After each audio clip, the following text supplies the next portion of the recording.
9,38,000 কোটি টাকার প্রস্তাবিত বাজেটে প্রবৃদ্ধি, কর্মসংস্থান ও মূল্যস্ফীতি নিয়ন্ত্রণে গুরুত্ব দিয়েছে সরকার।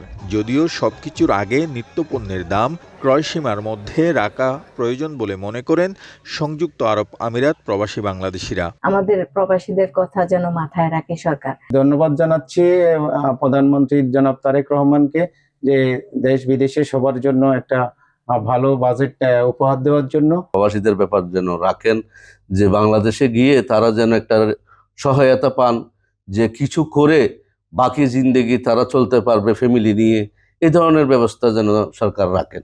বিভিন্ন সেবা নিশ্চিতে বাজেটে প্রবাসী কার্ড চালুর ঘোষণা দিয়েছে সরকার। এই উদ্যোগকে স্বাগত জানিয়ে বিমান ভাড়া ও অভিবাসন ব্যয় কমানো এবং সহজে ঋণ সুবিধা চান প্রবাসীরা।